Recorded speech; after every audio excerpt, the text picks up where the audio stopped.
knows.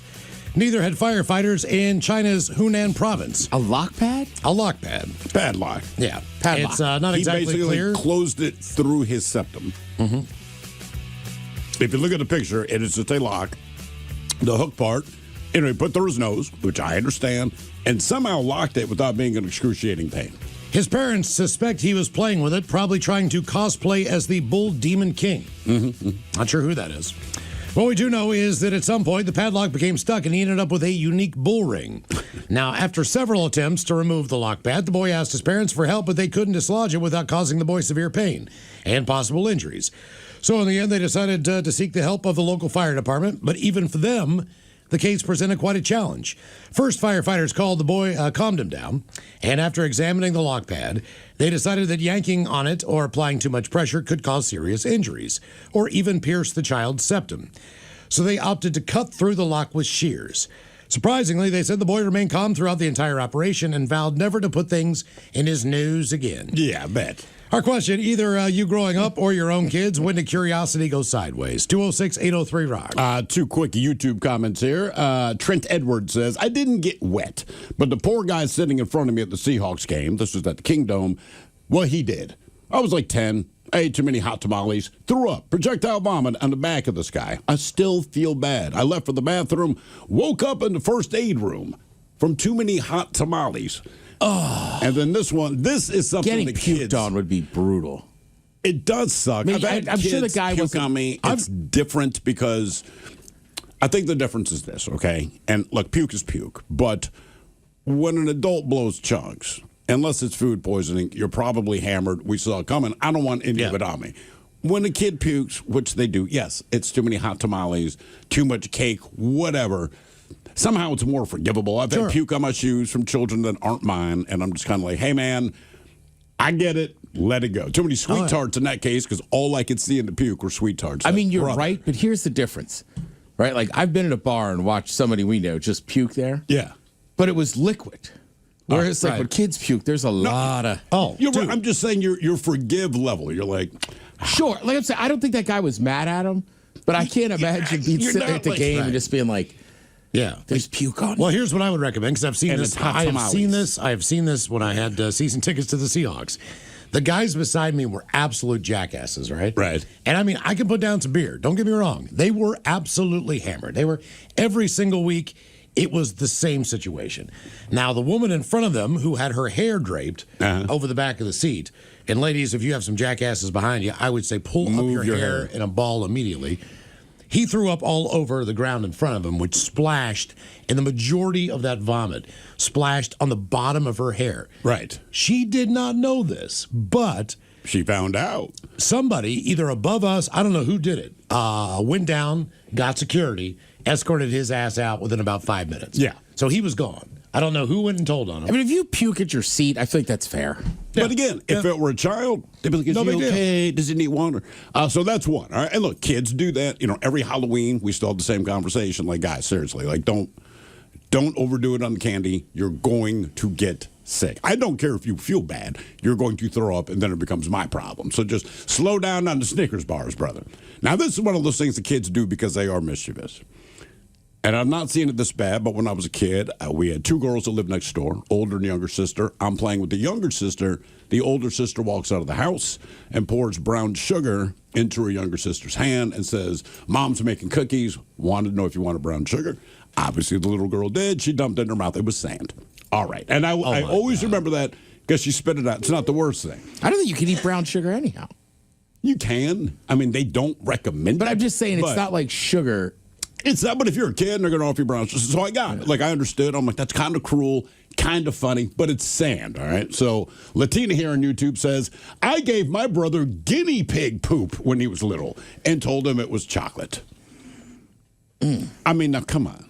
That is the ultimate kid move. It's a raisinette. It's a turd. Like, you literally gave your brother a turd, and then he put it in his mouth. These stories all have one thing in common. I can guarantee you those are older siblings. Yes. Oh, yeah, the younger Like, one. I don't have those stories because I'm the youngest. The Well, only they were time- probably done to you. Correct. I only duped my brother once. He's 5 years older. And like I said, I'd always cheat in Battleship, but he knew I would. And I think he liked playing me. to see how he could fill the entire screen, and somehow he never hit my ship. But he had, remember wacky stickers? They kind of predated the Garbage Pail Kids. Okay. As far as stickers go. So when I was little, we wanted to collect them all. My brother had doubles of one.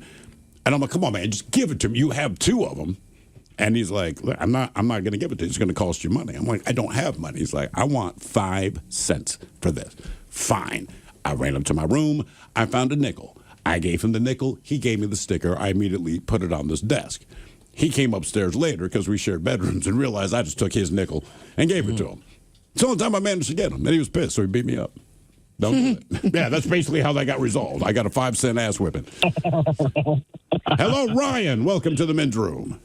Daniel. No. So I got a really, really quick story and then my original story. Sorry, Mike. There it is. You brought up the Kingdom, and I had a quick funny story about that. That was the first place I ever had peanuts. All right. And I didn't know about, you have to crack the shell. I just ate the whole dang thing. My dad's like, does that taste good? I'm like, no. How many did you eat before your dad caught on?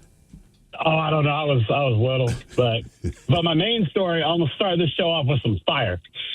So, I was probably 5 or 6 years old, maybe, and I really wanted to go camping, but my dad was busy for some reason. So, I went out to the backyard, gathered up some rocks, made a circle, and the old school camcorders from like the 90s. They got that massive booklet of like instructions. Oh yeah. I started ripping pages from that, putting it in the center of the rock circle, and I lit it on fire, had a little campfire. But the kicker was that campfire was in the middle of the living room in my house. Oh, Jesus, man. Oh, no. Yeah, they had to replace probably like a 3-foot section of carpet. How long did the fire burn before anyone caught on that you were, making a fire in the living room? The fire detectors went off, and then my parents came searching and found me just like sitting there enjoying the fire. In the living room. Did you have a fireplace in your house? That house, I don't believe we did. Well, the living room floor, Miles. Yeah. He made that very clear. Yeah. And you had carpeting back then? Work. Was it carpet? What's that? Was it carpet? Yes, it was carpet. Yeah. Okay. Of course. Good times. Speaking of, a family narrowly escaped tragedy on January 21st, a few days back, after a child accidentally started a fire that completely destroyed their home. It's around 4:45 in the afternoon. The 43-year-old homeowner was alerted by her 21-year-old daughter that flames had broken out in the residence. The daughter reported that her 4-year-old son had been playing with fire in the living room, causing a couch to ignite. The flames then spread to the wooden partitions, engulfing the home in flames. The family, though, including the 2 young children, ran to safety. Fortunately, no humans were injured. However, a Nissan wagon parked on the property was completely destroyed. And unfortunately, their dog and a bird perished in the blaze. The full value of damages is still being assessed. Firefighters did manage to extinguish the fire. I will say, of all the times I played with fire, which as a young boy was plenty, we never did it indoors. That was the one thing. Like, we just knew, like, man, don't do. Well, that's not entirely true. All right, so it was summer. I'm thinking about the one house we always went out, my buddy Devin's house. And this is the dumbest thing in the world. So both of Devin's parents were musicians. They played at bluegrass festivals. They played the fiddle and all this, but they also had a piano in their dining/living room, all right? Regular stand-up piano, and no one really played it except them. Anyway, across from the piano was the fireplace, and in between the fireplace, I should not smile, this is not funny, was a dining room table. And this was when we lived in Rochester. And this particular kid, who I shall not name in case his family is still there, but everyone's a hunter, everyone has their guns and everything out in the garage. Well, we had a fire going in the fireplace. We already shouldn't have. I'm sure his parents would have frowned on that. But it was in the fireplace. We kind of knew what we were doing. But Frank, he had 3 shotgun shells. Okay, and we did not know he had them on him. And as this fire's going, we're sitting at the dining room table. And we see him throw these things into the fire. We're like, what was that? And he's like, shotgun shells. He's kind of smiling about it. So we all get up, haul our ass away from the table, count maybe 15 seconds. Well, they fire because you've lifted them on fire. To put this in brief, that piano got blown to S, man. The wall and their sliding glass door to go outside into the backyard. Like, the piano was pretty much obliterated. Just all this buckshot blown into it, and it was only traveling like 8 feet. Man, it's one of those deals. Now, keep in mind, Frank did not live there. This was Devin's house. I do not live there. It's Devin's house, but Frank's responsible. So I'm in the mindset, because I just see Devin has gone pale. His mouth's just hanging open. And, like, he's not crying, but the tears are just on the bottom. Not because the piano's gone, but his life's going to end when his parents get home, right? It's just that kind of You're thing. lucky he didn't die. Well, like I said, once we realized what they were, once Devin and I realized what they were, we all got the hell out of Dodge. So we're kind of around the corner. We were in a safe position, but there's nothing we could do. It's not like you're going to run over and try to grab the shotgun shells, right? So anyway, they blew out. The keys on the piano got blown the hell off. Not all of them, which almost made it worse. You know what I mean? An 88-key piano, I would say like 30 of them are now gone. Random. The whole back of it is just blown to hell. I left. Okay, because, Frank's kind of giggling because Frank was that guy. Devin's just like, oh, my God, man. Again, sliding glass door blown open, holes in the wall, piano gone, and you can't fix it. You can only get rid of it at this point. So I'm like, I'm going to go home. This is a you situation. No, I did not see Devin for the rest of the summer. I saw him when school started. Frank, I would see around, and he's just like, well, his parents, they don't really want me around the house anymore. I'm like, no, I understand that, man. But I end up getting a phone call at my house, and so my parents are mad at me, and I'm like, dude, I had nothing to do with this. I did not put shotgun shells. I don't have shotgun shells. We don't have a shotgun. I do not have hands on this. But the point was, my father says, he's like, no, I understand that. He's like, did you guys start a fire?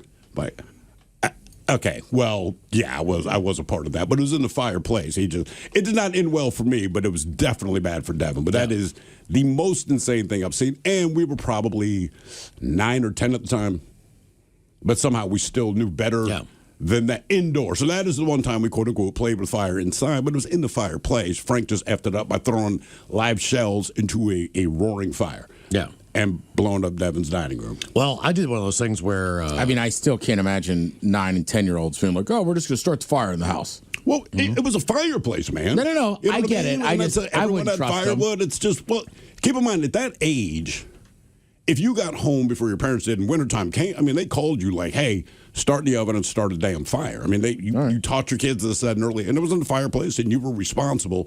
Frank just threw a monkey wrench in that. It was just so loud, so chaotic, so awful, smelled terrible. And I'm like, man, Devin's going to die. Yeah.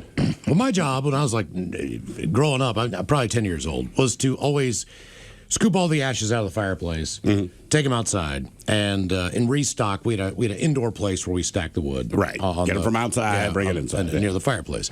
So that was my job in the morning before I went to school every morning. And I went and did that, and I put all the embers and the ash into a Kroger, a paper bag, and took them out and put them in the garage. Now, unbeknownst to me, there was still an ember in there. There was still red hot, but I saw no smoke. I didn't see anything like that. I just filled it back up, took it out in the garage, whatever the deal was. I go to school. Now, I think my mom was working part-time or whatever the deal is, but her car's in the garage.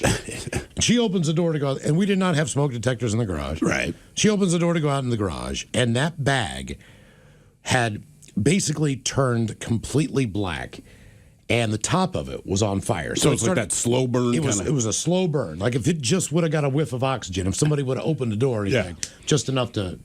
But the entire garage was filled with black smoke.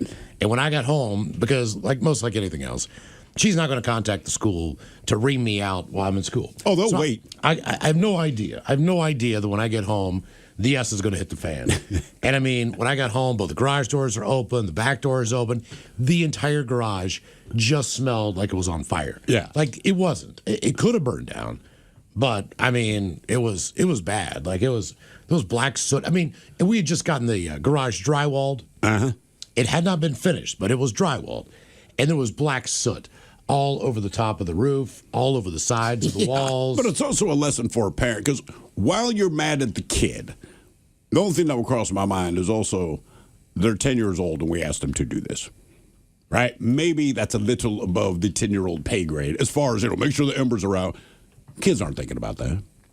No, especially in the morning. You're just trying to get stuff done. Yeah, you glance. No, Looked great to me, man. It's all good. Wasn't hot. I put it in a paper bag. Yeah, sure. Hello, Chris. Welcome to the men's room. Hola. Hola. So this story takes place back late 90s, early it might have been 01, maybe. I think it actually was.